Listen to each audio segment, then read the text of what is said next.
Summary of the Four Agreements by Don Miguel Ruiz. Miguel Ruiz starts the Four Agreements with a brief narrative about the ancient society of southern Mexico called the Toltecs.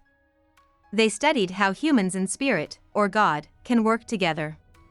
Ruiz calls himself a Nahual, which means he is a master of the Toltec way of life, which is all about getting in touch with happiness and love. Ruiz says he will share the powerful teachings of the Toltec in this book. First, Ruiz tells a story, or ancient myth, about a student of medicine who went into a cave 3,000 years ago and realized that everything in the universe is made of pure light, pure love. This includes the stars, which he calls tonal, people, which he calls Nahual, and God, who is everything and everyone. He chooses to call himself the smoky mirror to remind himself that everyone is a mirror of everyone else, but people can't see this because of the smoke or dream between them, which is the illusion that we are different beings made of matter. Then, Ruiz tells the reader that everything they see and feel is a dream or a fantasy.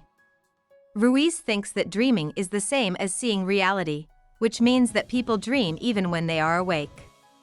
Most people have the dream of the planet, which is what they learn about the world when they are young from their parents, teachers, caregivers, and other important people in society. The dream of the planet is made up of ideas about the world and how to act in it. Ruiz says that a belief is a statement about the world that someone has chosen to accept. When children are very young, they are domesticated, or socially conditioned, to think what society believes. In other words, they learn how to make their own dream or worldview, which includes their ideas about how to act, fit the dream of the planet. By punishing bad behavior and rewarding good behavior, children learn to act the way society wants them to. Children learn to want prizes, be afraid of punishments, and do things to make other people happy instead of themselves. Over time, children learn to judge, punish, and praise their own behavior.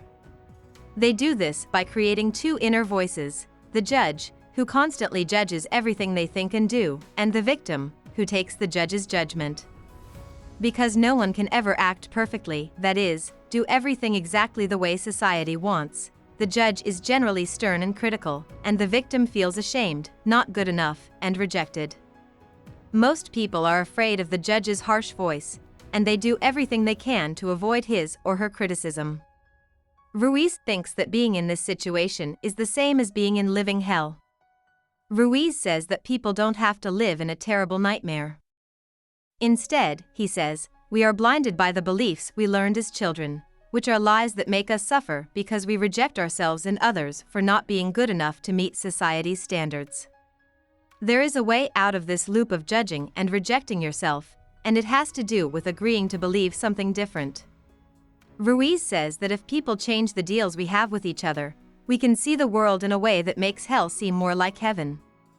The first thing Ruiz wants people to agree to is to be impeccable with your word. By this, Ruiz means that people should agree not to say anything bad or critical about themselves or others and only say good things that won't hurt them or make them look bad. The first agreement is important because it understands that people love themselves and will only say things that respect that love. Practicing the first agreement also means that a person won't talk badly about other people. Talking badly about other people invites criticism, which is also bad for the project of self-love and acceptance. The second rule is, don't take anything personally.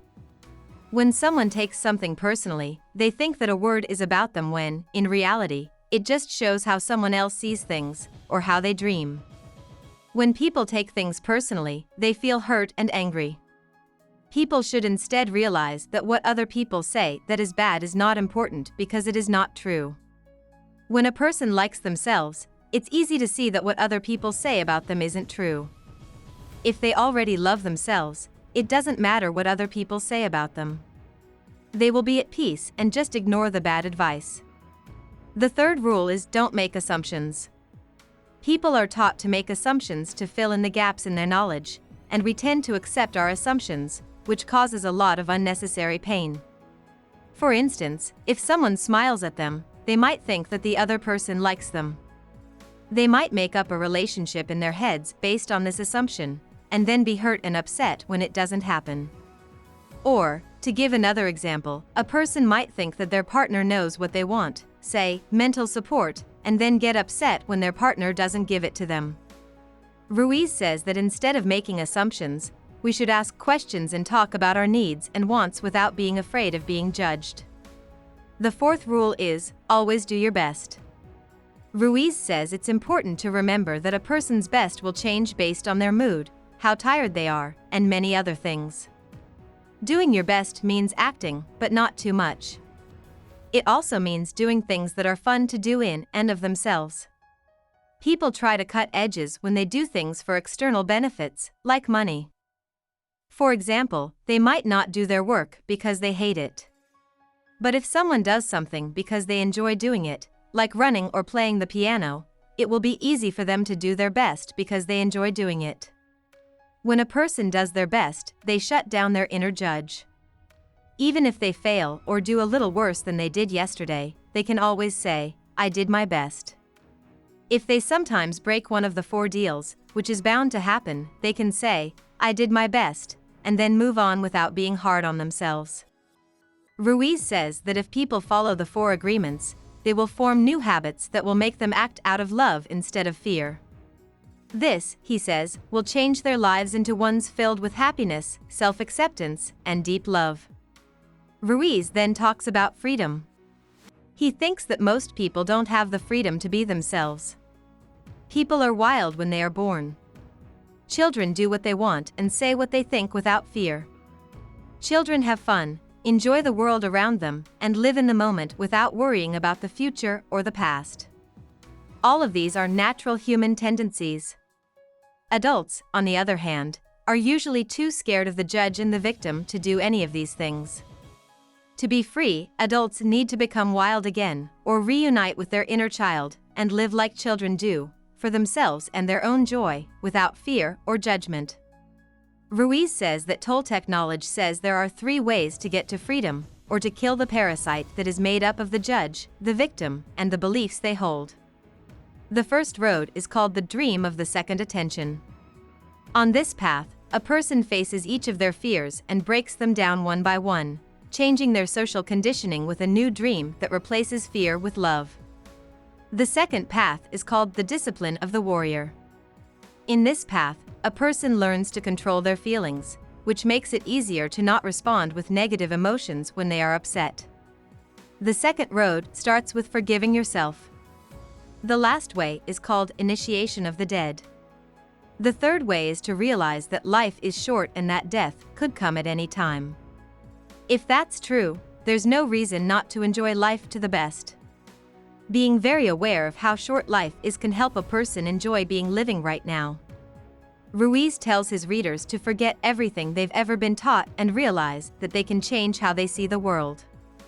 He thinks that if they agree to the 4 agreements, they'll stop judging themselves and start accepting themselves, see love pouring out of everything around them, and live in a state of happiness.